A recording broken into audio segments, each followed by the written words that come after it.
Hello guys, myself Rishijan. I hope all are you doing very well.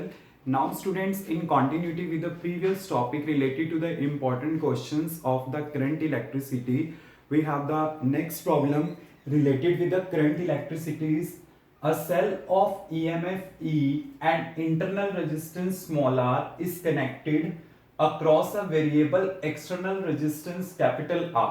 Clear? आपने क्या करना है इस क्वेश्चन में बेसिकली ग्राफ प्लॉट करना है और आपको जो सिचुएशन दी गई है उसके अकॉर्डिंगली। और स्टूडेंट ये वाला जो क्वेश्चन है कॉम्पिटिटिव पॉइंट ऑफ व्यू से भी और एग्जामिनेशन पॉइंट ऑफ व्यू से भी, जो सीबीएसई एग्जामिनेशन है उससे भी बहुत ज्यादा इंपॉर्टेंट है, तो प्लीज आपने इसको ध्यान से करना है। कॉम्पिटिटिव में भी ये ग्राफ काफी बार पूछे गए हैं। तो आपके पास था cell of EMF E and internal resistance small r. सबसे पहले मैं क्या करता हूं, इसका डायग्राम बना लेता हूं कि आपके पास एक सेल है और उसका इंटरनल रेजिस्टेंस है स्मॉल आर, ईएमएफ उसकी है E, is connected across a variable resistors capital R. Capital R के क्रॉस वो कनेक्ट है और जो कैपिटल आर है आपके पास वो क्या है, वेरिएबल रजिस्टर है।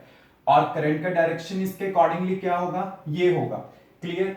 अब आपने क्या करना है, प्लॉट करना है graph, plot graph to show variation of E with r, मतलब ईएमएफ का आपने वर्सेस आर क्या करना है, ग्राफ प्लॉट करना है। आपने प्लीज एक चीज याद रखना, वैसे डायग्राम बनाने की जरूरत नहीं है बट मैंने बनाया क्योंकि एक बार जब ये एग्जाम में क्वेश्चन आया था तो सबसे पहले जो इसका फर्स्ट पार्ट था इसका सर्किट डायग्राम था, इसलिए मैंने सर्किट डायग्राम यहाँ पे प्लॉट किया है। क्लियर? अब देखिए आपके पास इसका फर्स्ट पार्ट का आंसर, आपके पास देखिए E वर्सेस कैपिटल आर है। आपको अकॉर्डिंग टू द स्टेटमेंट पता है कि ईएमएफ होती क्या है, ईएमएफ होता है द पोटेंशियल ड्रॉप, या फिर मैं ये कहूंगा कि पोटेंशियल होगा across the terminal of the cell when the circuit is open, जब सर्किट ओपन होगा। और जब सर्किट ओपन होगा तो उसमें से कोई करंट फ्लो नहीं करेगा, और जब करंट फ्लो नहीं करेगा तो कैपिटल आर की ई के ऊपर डिपेंडेंस नहीं होगी, मतलब ई बेसिकली आर के ऊपर डिपेंड नहीं करेगा। अगर आप इस रिलेशन के अकॉर्डिंगली भी देखते हो तो V इक्वल टू क्या होता है, E माइनस आई आर होता है, और जब I का वैल्यू 0 होगा तो E V के इक्विवेलेंट हो जाता है। तो बेसिकली जो V होता है तब इसका काम करता है E का, मतलब जब करंट फ्लो ही नहीं कर रहा उस टाइम यहाँ पे जो पोटेंशियल आएगा वो मैक्सिमम होगा और जो क्या होगा वो EMF होगा। तो मतलब क्या होता है कि उस टाइम पे सर्किट क्या होता है, ओपन होता है। जब ओपन होता है तो कैपिटल आर का इसके साथ कोई रिलेशन ही नहीं होगा, तो इसका मतलब ये तो इसके इक्विवेलेंट हो गया।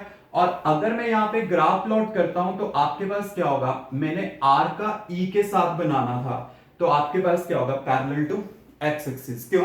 R को आप जितना मर्जी चेंज कर लो आपके पास E का वैल्यू तो क्या रहेगा, सेम ही रहेगा, उसमें चेंज नहीं आता होगा। क्यों? क्योंकि इसके ऊपर डिपेंडेंस नहीं है।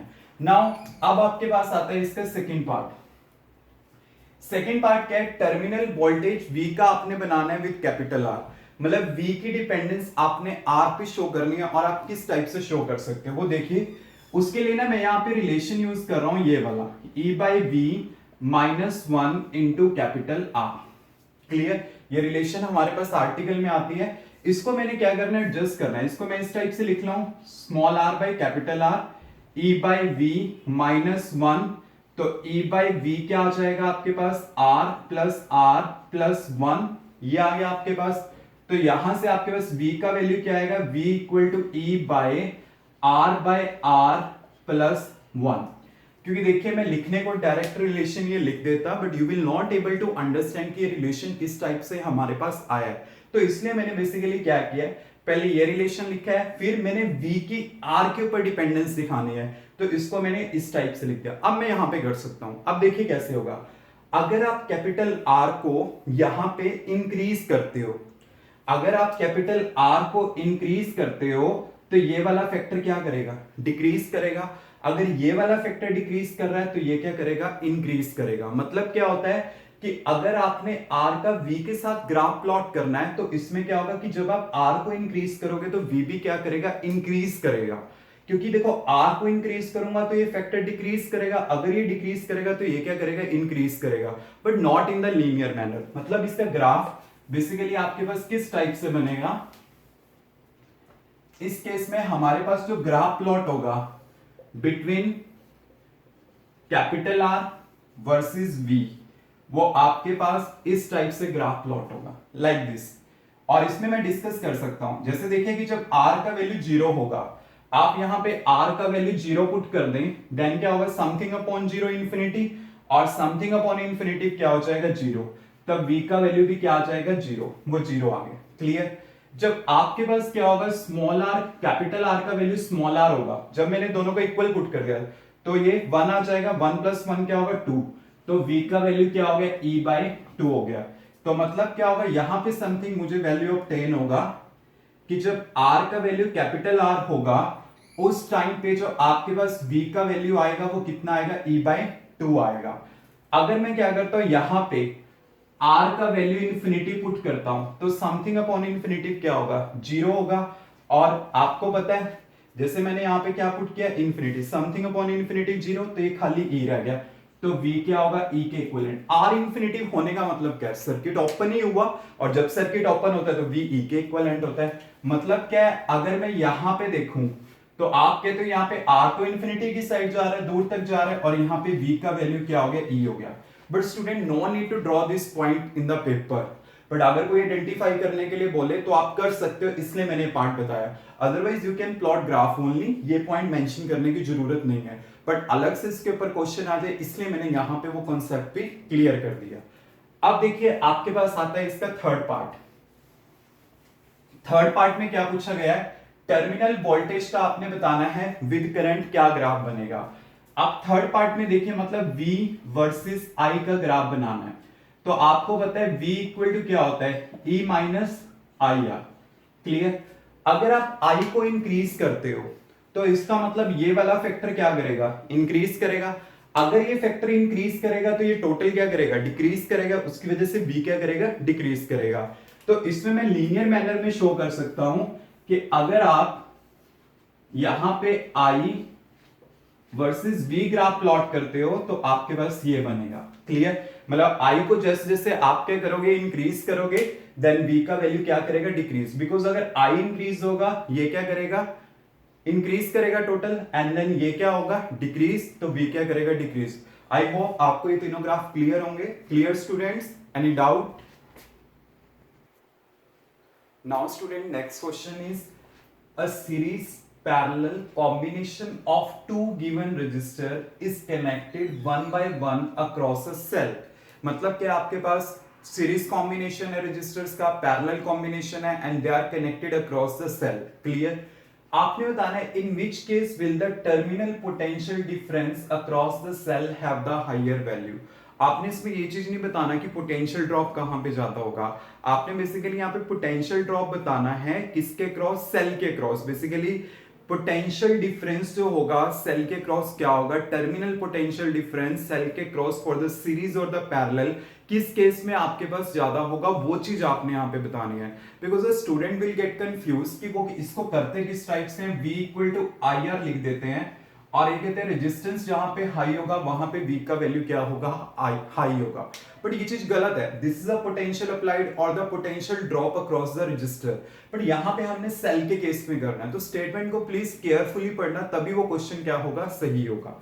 तो आपने इसका करना क्या, ओम्स लॉ के अकॉर्डिंगली नहीं, आपने सेल के अकॉर्डिंगली इक्वेशन लिखनी है। तो सेल के अकॉर्डिंगली इक्वेशन क्या होती है, V equal to E minus I R. ये आपको इक्वेशन पता है। अब देखिए I यहां पे जितना ज्यादा होगा ना, ये वाला फैक्टर क्या होगा, उतना ही ज्यादा होगा, और टोटल फैक्टर डिक्रीज करेगा, देन V क्या करेगा, डिक्रीज। मतलब जिस केस में आपके पास I का वैल्यू हाई होगा, क्लियर, तो आपके पास क्या होगा, V वहां पे क्या करेगा, डिक्रीज करेगा। इस टाइप से आपने करना है। अब देखिए आपके पास सीरीज है और पैरेलल कॉम्बिनेशन है, तो अगर मैं कहता हूं फॉर सीरीज, सीरीज के लिए क्या होगा, अगर मैं करंट देखता हूं सीरीज के लिए तो क्या होगा, वोल्टेज अपॉन रेजिस्टेंस। रेजिस्टेंस क्या होगा, R1 plus R2 plus small r, इस टाइप से होगा। क्यों, क्योंकि देखिए आपके पास रेजिस्टेंस दो सीरीज में ये होंगे, और सेल आपके पास ये होगा, और ये होगा उसका इंटरनल रेजिस्टेंस। ये R1 हो गया, R2 हो गया, ये स्मॉल r हो गया, ये EMF हो गया। क्लियर। तो ये दोनों जो रेजिस्टेंस है वो सीरीज में है, और ये इसके साथ सीरीज में हो गया, और ये EMF होगी तो एक करंट आ गया। अगर यही आपके पास क्या होता, फॉर पैरेलल होता, पैरेलल के केस में क्या होता, आपके पास I इक्वल टू आपके पास रेजिस्टेंस क्या होंगे, R1 into R2 divide by R1 plus R2, और ये हो गया। क्यों? क्योंकि अगर यही रेजिस्टर्स को मैं पैरेलल में कनेक्ट कर देता हूं, क्लियर, इस टाइप से R1 R2, तो इसका कैलकुलेट करके ये आएगा, और ये इसके साथ सीरीज में है तो आपके पास ये वैल्यू आएगी। तो मैं लिख देता हूं कि ये करंट मेरे पास सीरीज के लिए और ये किसके लिए है, पैरेलल के लिए। अब आपको पता है कि अगर आप कैलकुलेट करते हो रेजिस्टेंस सीरीज में क्या होता है, हाई होता है। अगर यहां पे रेजिस्टेंस हाई होगा तो करंट का वैल्यू क्या होगा, लो होगा। मतलब करंट सीरीज में क्या होता है, लो होता है। तो आपके पास क्या होगा, Is का वैल्यू जो होगा वो Ip के कंपैरेटिवली क्या होगा, लो होगा। तो अगर Is का वैल्यू लो है तो करंट जितना कम होगा V क्या होगा, उतना ही ज्यादा होगा। तो Vs क्या होगा, आपके पास Vp के कंपैरेटिवली क्या होगा, ज्यादा होगा। मतलब इस टाइप से आपके पास यहाँ पे आंसर आ जाएगा। मतलब आपने इसको कैलकुलेट क्या किया, अकॉर्डिंग टू द सर्किट किया। देखो कहने को तो मैं सिंपल ये भी कह सकता था कि मुझे पता है कि V equal to E minus I R होता है, and you have to see कि करंट किस केस में ज्यादा होगा, करंट किस केस में आपके पास कम होगा। तो आपको पता है ये सीरीज में क्या होता है, रेजिस्टेंस ज्यादा होता है तो करंट का वैल्यू कम होगा, तो वहां पे वोल्टेज क्या होगी, ज्यादा होगी। बट एक प्रेजेंटेशन बहुत ज्यादा मैटर करती है एग्जाम्स में, तो आपने क्या करना है उसका भी ध्यान रखना है, and we have to calculate answer उसके अकॉर्डिंगली। तो हमारे पास क्या आ जाएगा, बेसिकली इसका वैल्यू जो होगा वो इस टाइप से कैलकुलेट होगा। आई थिंक आपको ये अंडरस्टैंड हो गया होगा कि Is का वैल्यू Ip से क्या होगा, लेस होगा, करंट सीरीज में कम होगा, क्योंकि सीरीज में रेजिस्टेंस ज्यादा होता है तो उसकी वजह से वोल्टेज क्या होगी, उस केस में ज्यादा होगी। मतलब voltage means terminal potential difference across the cell, वो आपने यहां पे पता करने थे कि किस केस में ज्यादा होगा। तो आपके पास क्या आ जाएगा, इसका आंसर ये आ जाएगा। मतलब Is Ip से लेस होगा और Vs क्या होगा, Vp से ग्रेटर हो जाएगा। Clear students, remaining question we will discuss in the next video.